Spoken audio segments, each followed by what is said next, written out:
The flood did not arrive like a wall. It arrived like a decision. One afternoon the river rose as if it had been thinking about it for a long time, weighing the distance between its banks and the lowest windows of the town, measuring the patience of the sandbags stacked behind the hardware store, counting the hours until the rain in the hills ran out of excuses. By morning, the streets were canals with familiar names and unfamiliar reflections. The next day, the water receded with the same lack of drama. It went back the way it had come, down storm drains that gurgled, under doors that had swollen shut, through lawns that remained flattened like hair brushed the wrong way. It left behind a high, clean line on brick and drywall, the watermark. A ruler held up by the river. A signature that said, plainly, I was here, and I reached this far. And then, as these things always did, the work began. Sarah Cho stood in the parking lot of the community center and watched people unload their lives from pickup beds onto folding tables.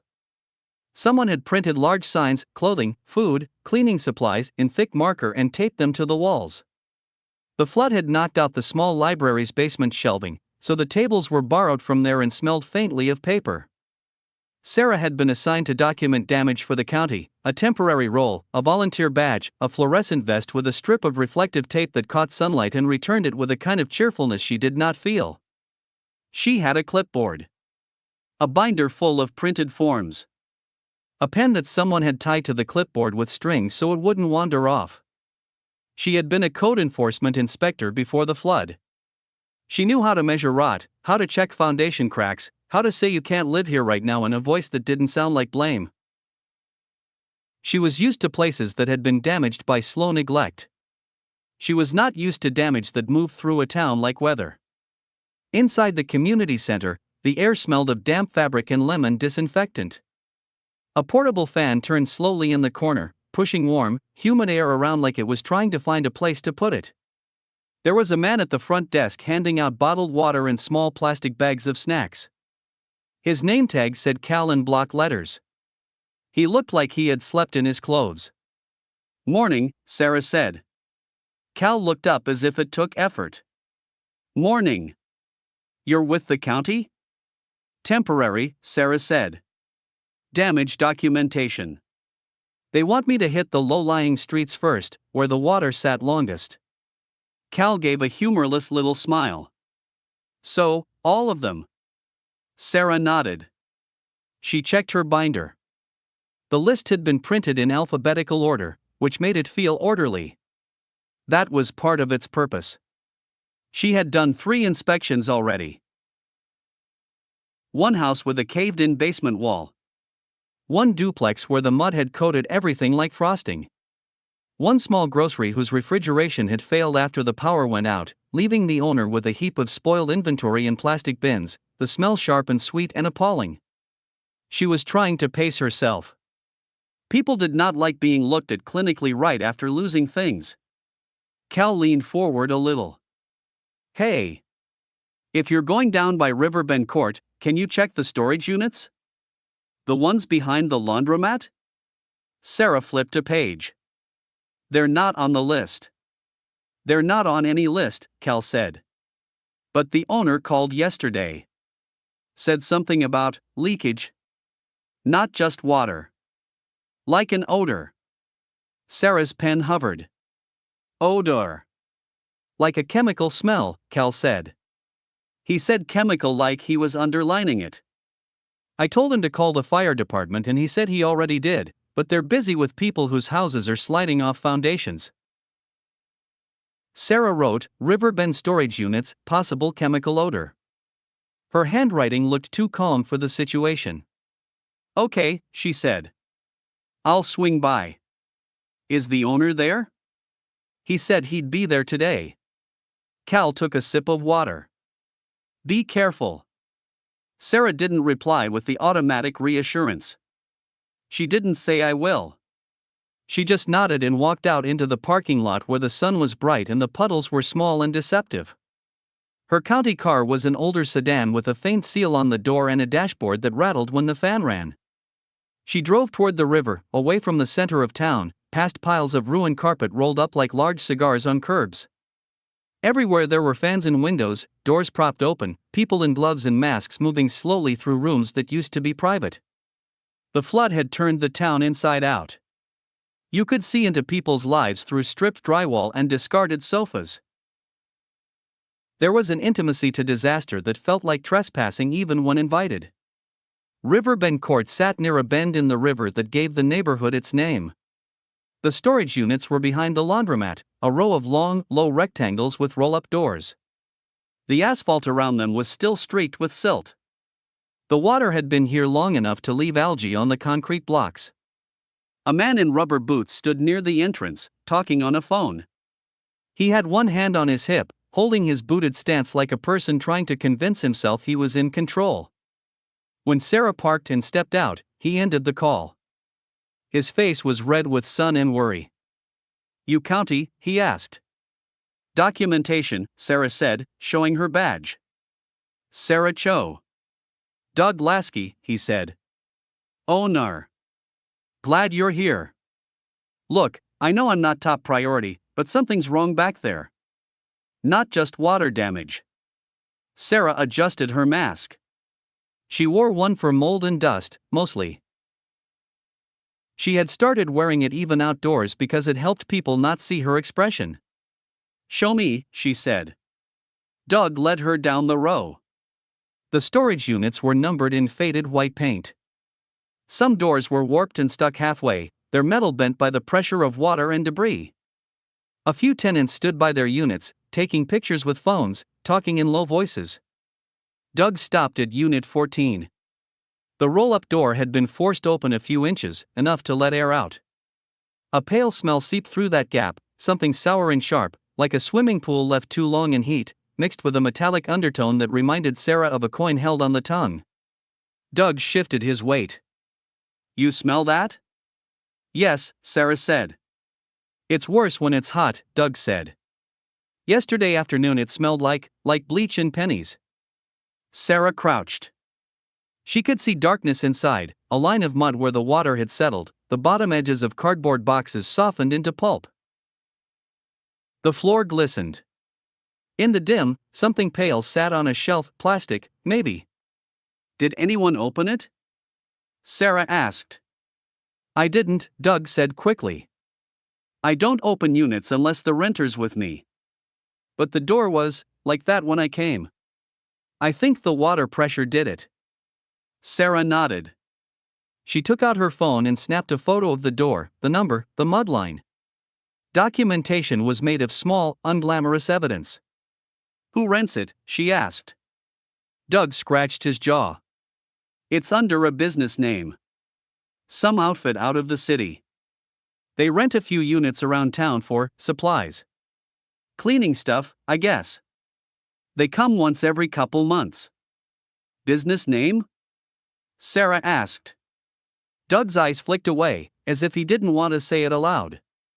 He pointed to a laminated tag taped to the side of the doorframe, half peeled by water. Sarah leaned in. The tag had been printed in clean, black type. Good Neighbor Solutions Unit 14 authorized access only. Below the text was a small square icon, a light blue droplet on white, simple enough to be stamped on anything. Sarah looked at it a second longer than she meant to. Doug saw her gaze. "That them?" Sarah nodded. "Maybe. I don't know what they do," Doug said. "They pay on time. Never talk. Always wear those coveralls. Like painters." Sarah stood. "I'm going to call this into hazmat. If there's a chemical spill, I can't inspect the interior."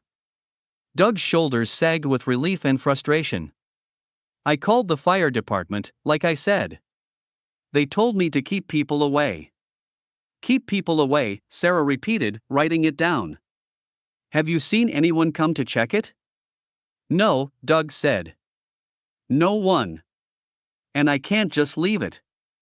It smells like it's eating the air." Sarah's pen paused. She didn't like that phrase. It was too vivid. She took a step back and looked down the row. The other units stood in the sun like blank faces. This one leaked odor like breath. You said they come every couple months, Sarah said. Do you have a contact number? Doug pulled out his wallet and dug through a stack of business cards, damp at the edges. He handed her one. It was plain white. Black text. A phone number. An address in the city. The same droplet icon in the corner, small and polite. Call them, Doug said. If it's their stuff, they should deal with it. Sarah nodded. She slid the card into her binder pocket. She would call, though she had a sense that the call would go to a voicemail system with a soothing voice and a promise of response within 48 hours. She stepped away and dialed the county emergency line for hazardous materials. She gave the address, the unit number, the smell description. The person on the line asked questions as if reading a script. Any visible leakage beyond the unit, the person asked. No, Sarah said. Just odor. Door is slightly open. Any signage indicating hazardous materials, the person asked. There's a business label, Sarah said, glancing at the tag. Authorized access only. What business? The person asked. Sarah hesitated. Not because it was secret, but because saying the name felt like placing it into a record that would then exist. Good Neighbor Solutions, she said. There was a pause, small but noticeable. Okay, the person said finally. We'll dispatch when available. Keep a perimeter. Do not enter. I won't, Sarah said. She hung up. Doug looked at her expectantly. They'll come when they can, Sarah said. Doug made a sound of disgust. When they can. Everything's when they can. Sarah looked at the unit again. The droplet symbol was so friendly, so clean. It did not match the smell. It did not match the way the air around the crack in the door seemed heavier. She wrote a note in her binder, do not enter. Hazmat notified. Doug nodded as if the act of writing made it real. Thank you, he said, then walked away to tell a tenant not to open a neighboring unit. Sarah stood there another moment, listening to the faint, wet drip of water somewhere inside Unit 14. The smell was stronger when she breathed in through her nose. She could taste it at the back of her throat. She told herself it was cleaning chemicals. She told herself it was a warehouse kit left too long in humidity. She told herself it was just another mundane hazard in a day full of them. Then she went back to her car. She spent the next 3 hours doing inspections on houses where the floorboards had buckled and the walls wore mud like bruises. She measured water lines and checked for electrical hazards. She talked to people who were exhausted, grateful, angry, numb. She did not think about Unit 14 until she found herself driving back past the laundromat on her way to the county office. It was late afternoon. The sun had shifted. The air had warmed. She saw a white van parked near the storage units. It had no county markings. No fire department insignia. Just a clean white panel. On the side of the van, near the door, was the droplet symbol. Light blue on white. The same polite square. Sarah slowed without meaning to. 2 people in pale coveralls stood near Unit 14. They wore gloves. They wore masks that covered their faces entirely, smooth and featureless except for small vents. Their movements were unhurried, practiced. Doug stood a few feet away, arms crossed, talking to them. His posture was confrontational, but the 2 coveralled figures did not mirror his energy. They listened. One of them nodded once. Sarah parked at the edge of the lot and watched. She did not approach immediately. She told herself she was just observing. It was the habit of her job. The 2 figures carried a long, flat case out of the van. They set it down beside Unit 14. One of them peeled back the tag on the doorframe and replaced it with a new one, crisp and dry, as if the old tag's water damage was unacceptable. The droplet symbol gleamed in the sunlight. Then, with a small hand tool, they cranked the roll-up door open. The smell poured out like a held breath released. Doug stepped back quickly, coughing into his elbow. Even from where she sat, Sarah felt the odor hit her mask, a chemical sting that made her eyes water. The coveralled figures did not react. They stepped into the unit as if walking into a closet. Their boots sank slightly in mud. One of them turned on a handheld light. Sarah waited. She watched the door remain open, the darkness inside swallowing the figures. Doug turned away, spat onto the asphalt, and wiped his mouth. He looked around as if searching for someone to complain to. His gaze landed on Sarah's car. He recognized her vest. He strode over. "They came," he said, as if accusing her. "They came," Sarah agreed. "Did you call them?" Doug demanded. "I called the county line," Sarah said. "Hazmat dispatch." Doug let out a humorless laugh. "Hazmat?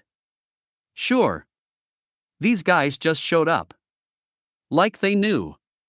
Like they were waiting." Sarah looked past him toward the unit. The coveralled figures were still inside. She could hear faint clinks, soft as tools touching plastic. "Do you know who they are?" Doug asked. Sarah chose her words carefully. "Their name is on the unit." Doug's eyes narrowed. "They're not, county?" "No," Sarah said. "Then why do they get here faster than the fire department?" Doug asked. Sarah didn't answer because she didn't have an answer that fit neatly into the world she was trying to keep stable. Doug lowered his voice.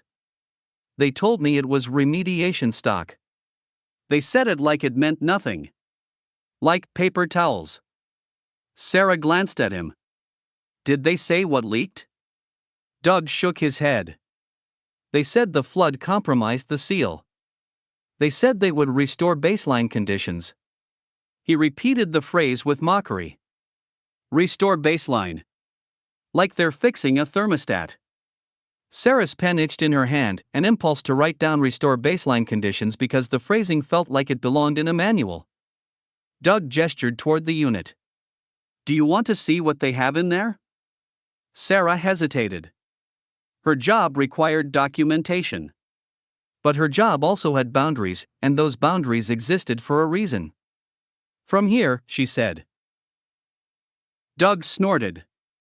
"From here." They watched together. After a few minutes, one of the coveralled figures emerged carrying something the size of a small suitcase, rigid in white. It was a container, rectangular, with latches. On its side was the droplet symbol, printed as if on a sticker. The container looked clean despite the mud.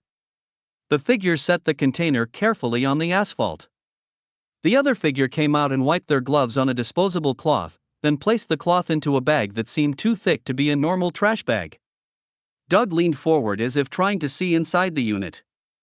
Sarah could not see much, but she saw something pale on a shelf, half submerged. The first figure took a small device from the long flat case. It looked like a scanner. They held it near the open doorway and waited for it to beep. It did, a soft chirp. The second figure produced a new seal, a strip of material that looked like tape, but thicker, with a faint sheen. They pressed it along the bottom edge of the doorframe, as if building a barrier. Doug shifted. "They're sealing it?" Sarah nodded slowly. The first figure looked toward Doug. Their face was hidden, but their head tilt suggested attention. They spoke through their mask, voice muffled but clear. "This unit will remain restricted pending further remediation," they said. Doug's anger flared. "Pending? It's my property. I have tenants. People need access." "You will be compensated for interrupted access per contract terms," the figure said, still calm. "I didn't sign a contract for my whole facility," Doug snapped. "You did," the figure said. Clause 12b. Emergency Containment Authority during environmental events. Doug stared. His mouth opened. Closed. He looked as if someone had said his name wrong. Sarah felt a chill despite the heat. Clause 12b. Emergency Containment Authority. A flood as an environmental event. The phrasing had the texture of legality. Smooth. Inarguable. Doug glanced at Sarah as if asking whether she had heard it too. Sarah nodded once. Her role did not include arguing contracts. Her role included observing what happened when people tried to argue. Doug swallowed hard. How long? The figure paused, as if consulting something invisible. Baseline conditions will be restored within 72 hours, they said. If extended remediation is required, you will be notified. Doug's hands curled into fists, then relaxed. His anger had nowhere to go. The figure turned back to the task. They carried the small rigid container into the van. They carried the thick bag. They carried the long flat case. Then they rolled the door down, sealing the unit with new straps and a fresh tag. The droplet symbol sat on the tag like a promise. Sarah expected them to leave then, to drive away, their presence as brief as an ambulance. But they didn't. Instead, the second figure approached Sarah. They held out a laminated card. Sarah took it without thinking. It felt warm from their gloved hand. The card had a simple message printed in black text: "Notice, area under remediation, do not enter restricted zone, contact county dispatch for questions." There was no company name on the card. Only the droplet symbol in the corner. Sarah looked up.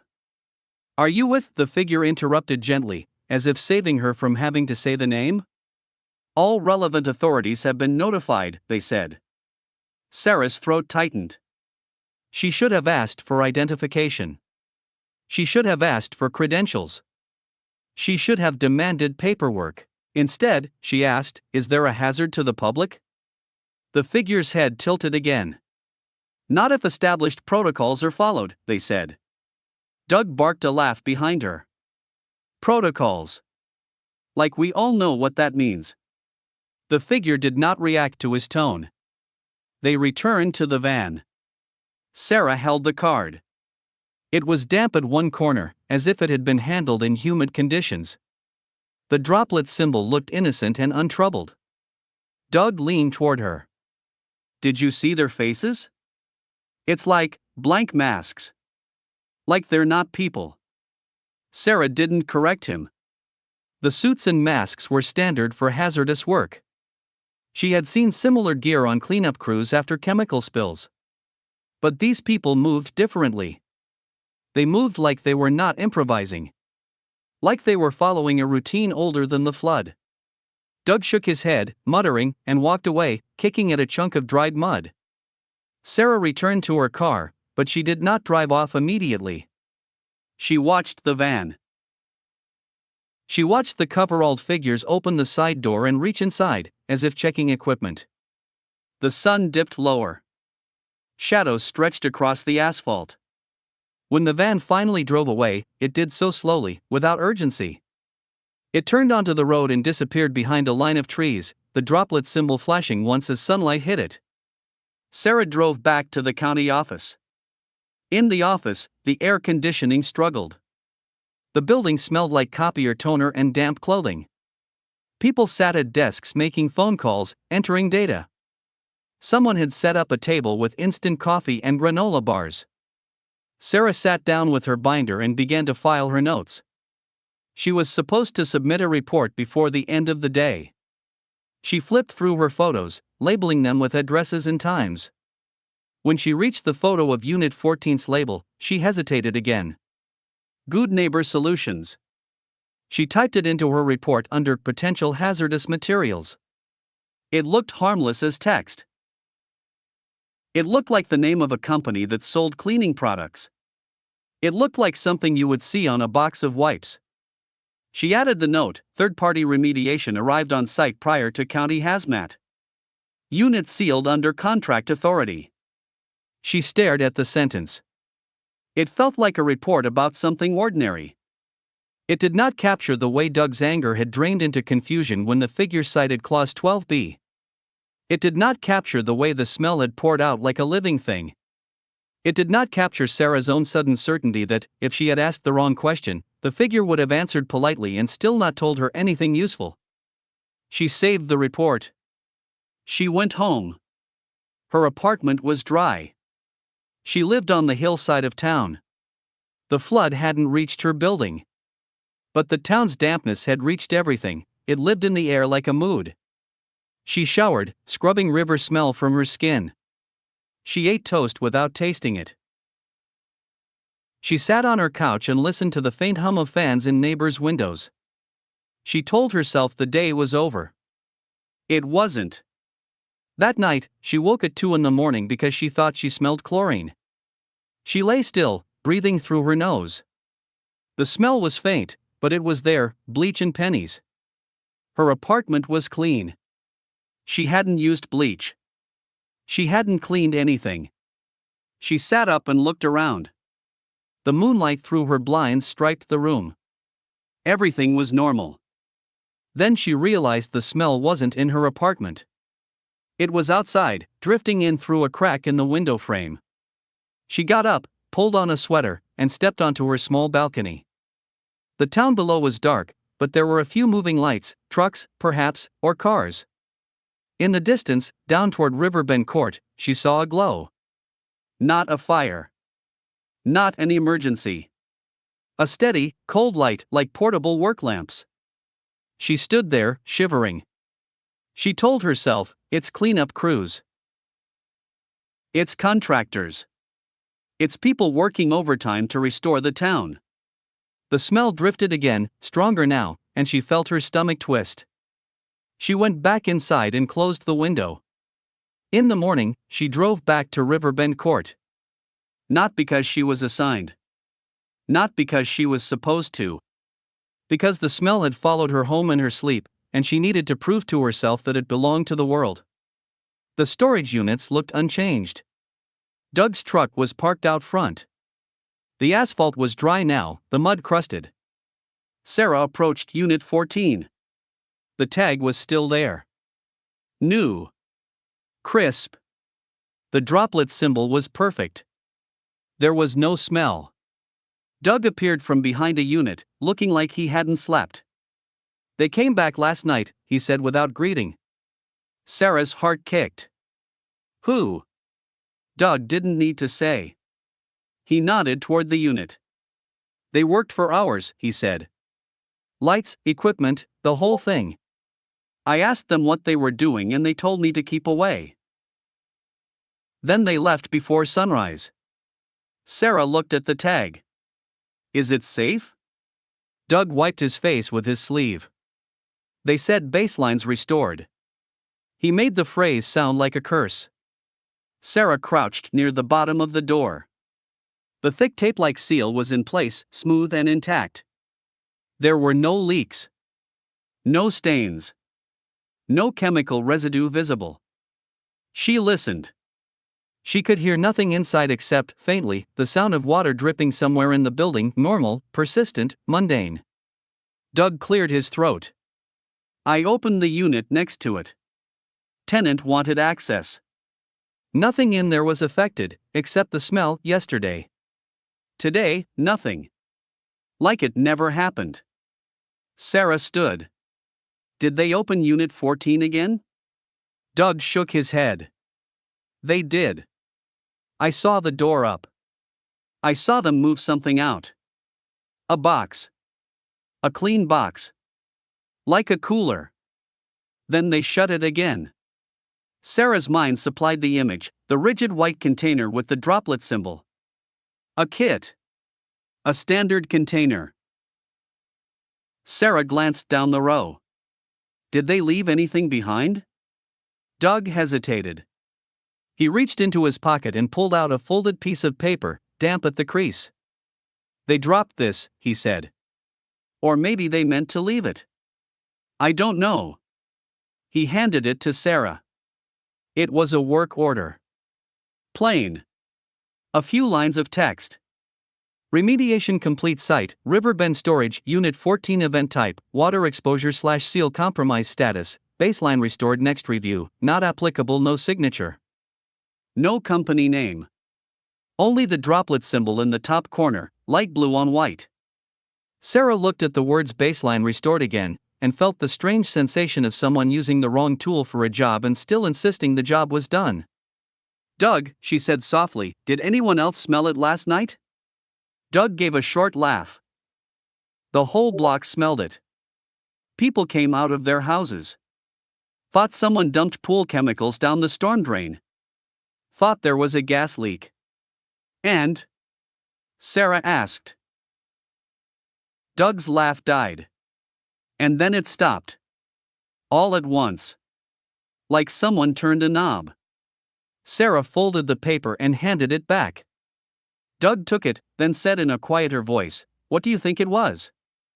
Sarah looked at the clean tag, the friendly droplet, the sealed door. She wanted to say chemicals. She wanted to say mold. She wanted to say something spilled and got cleaned up. She wanted to say something that made the world feel like it could still be understood. Instead, she said the truest thing she had. "I think it was something they expected," Sarah said. Doug stared at her. Sarah adjusted her mask. The morning air smelled like wet grass and sun-warmed asphalt. The river in the distance was quiet, back inside its banks, pretending it had not made decisions. Sarah turned toward her car. Behind her, Doug called out, voice rough. "Hey! Are you going to put it in your report?" Sarah paused. She could picture the report, neat sentences, the company name typed once, the rest a blur of official language. She could picture it being filed, then forgotten, then pulled up years later if another flood came and another seal failed and another smell ate the air. She could picture the droplet symbol surviving on paper, on crates, on tags, on vans. She looked back at Doug. "I'm going to write what I saw," she said. Doug didn't look satisfied. He looked tired. Sarah got into her car and drove away. As she turned onto the main road, she passed a stack of ruined furniture on the curb, a soggy mattress, a warped dresser, a box of photo albums swollen with water. Someone had placed a clean white container on top of the pile, as if it belonged there. It was about the size of a cooler. It had latches. On its side was a light blue droplet on white, simple and friendly. Sarah slowed, staring. Her hands tightened on the steering wheel. The container did not look damaged. It did not look abandoned. It looked placed. She considered stopping. Considered getting out. Considered touching it. Then she saw, taped to its lid, a small paper note that read in careful handwriting, "Do not open. County will pick up." Sarah drove on. She did not stop. She did not look back. In her rearview mirror, the container shrank into the distance, sitting atop the ruined furniture like a polite instruction. Like a promise. Like a reminder that the flood was not the only thing in town that knew how to leave a clean line behind.